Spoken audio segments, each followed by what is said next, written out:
Hello Twin Flames, ready for this week's reading, and we start with Divine Feminine. And the first card we have here is, although it's a sunny day here, it doesn't look as sunny in this image, and we have this hopeless energy coming up.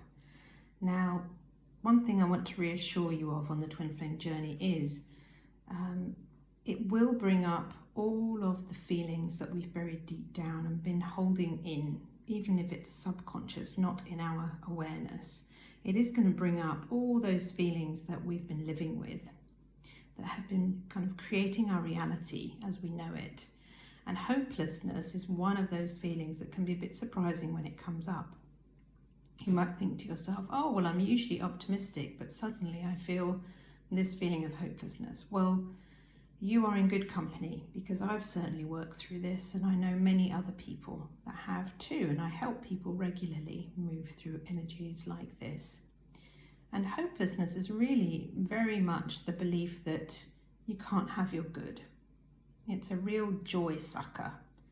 So it's one of those energies that just says, nope, nothing is going to happen, forget it, give up, stop, etc., etc. And of course, if we follow the teachings of union, we realize that actually only love is real. So all beliefs in fear or separation or nothingness or hopelessness or helplessness, they're all illusion. So I want you to be reassured by that. So when that feeling comes up, it's because it's coming out. It's because it's time to let that go, so that joy can come back, so that hope can come back. So that's my words of encouragement for you this coming week, Divine Feminine. So let's piece together the reading as we usually do, and let's check out the next card. So yeah, it does really look like you're going within. Perhaps there's some loneliness coming up as well. Now those two, hopelessness and loneliness, yeah, they tend to show up together. I've certainly experienced that. But again, these are feelings that are coming up and out. So when we heal, the yucky feeling that comes up is not our new reality.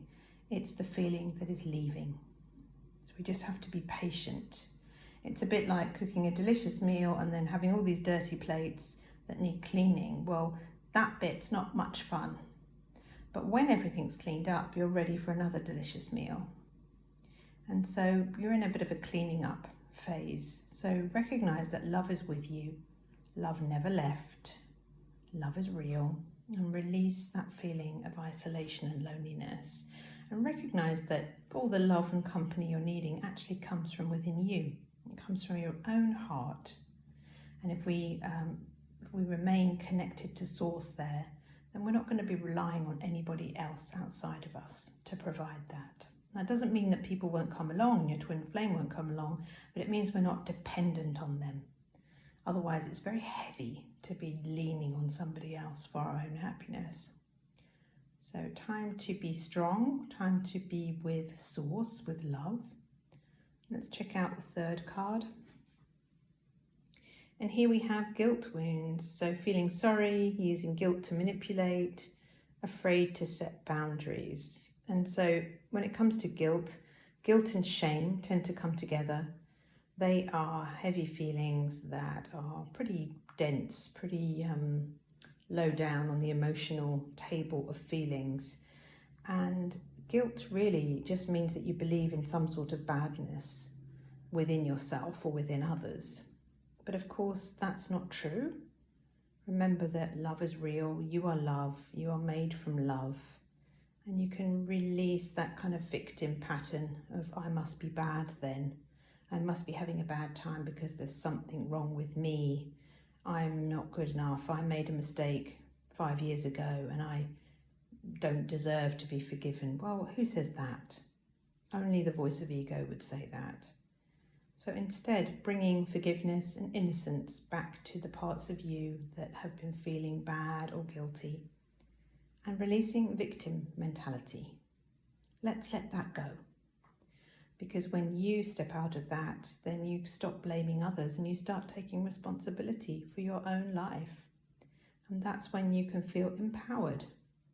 And it doesn't mean that we let people off the hook if they're unkind, but we just give them a wide berth. Like if somebody's being unkind, then don't go near them, don't talk to them, set a boundary.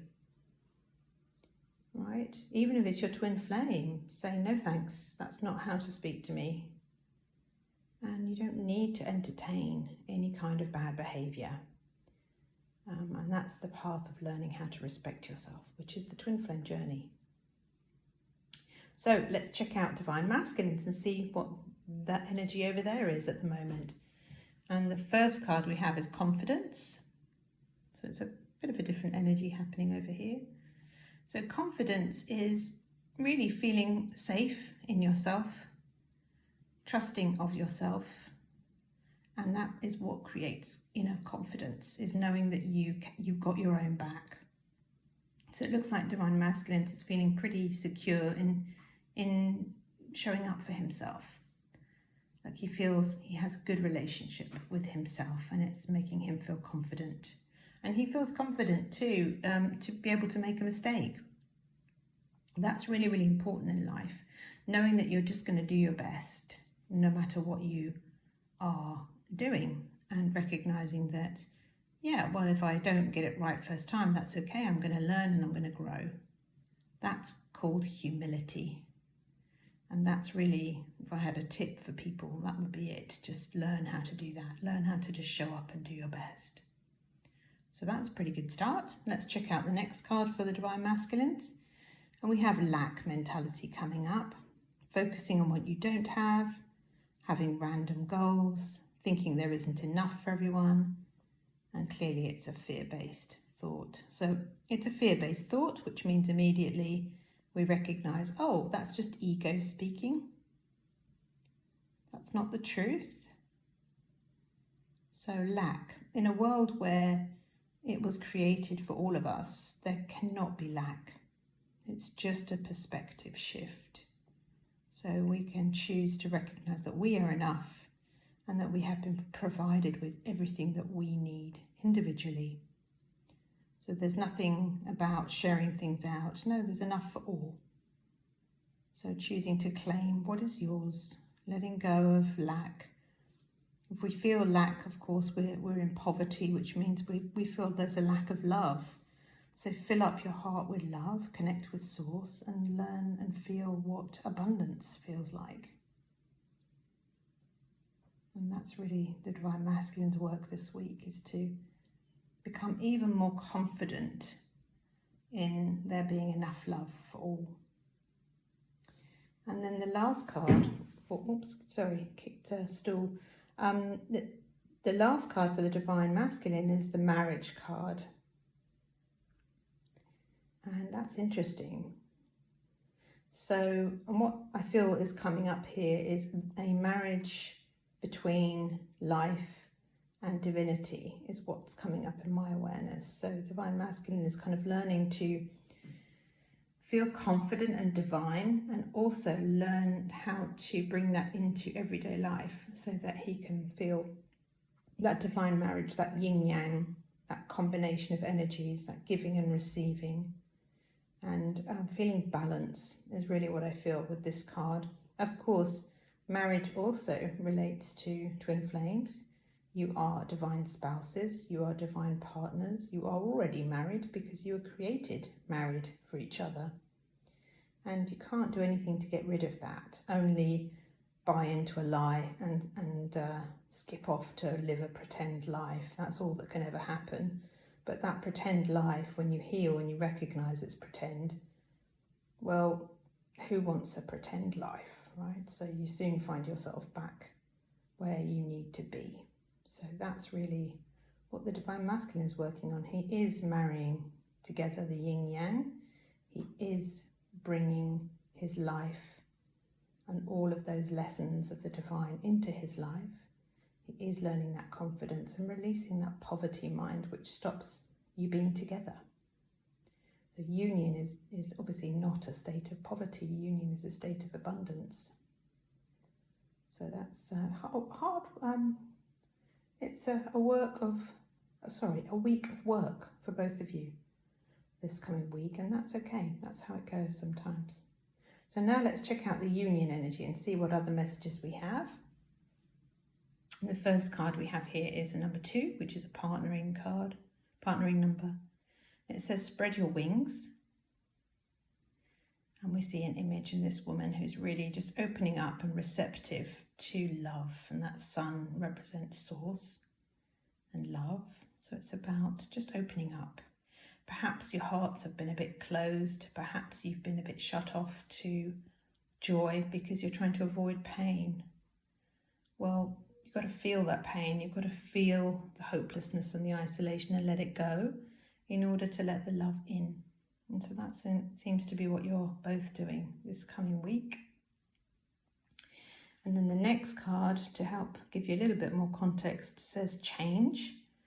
Don't scare yourself with the next 40 steps. All you need is that one action. You can say to love, just show me the first step and change me into one who can take it. So it looks like you're just learning how to change and grow and live life with love instead of fear. And of course, that's a process. We're very used to living life fearfully. And we need to let that go very gently and let love in and feel safe. And you can have change, and change can feel good. So let's look at the last card. We have the Divine Fruit. That's a great name for a card. It looks very fruity. And it says here, as I work to improve and free myself, I strengthen my foundations. My intellect is light, my heart is warmth, and my soul is strength. I am nurtured by the divine sun. The fruit I bear reflects my inner light. And notice how the divine sun is also pictured here and actually here too. So leaving you with that beautiful message. Have a great week. Take good care of yourselves, and I'll see you in the next reading. Thank you.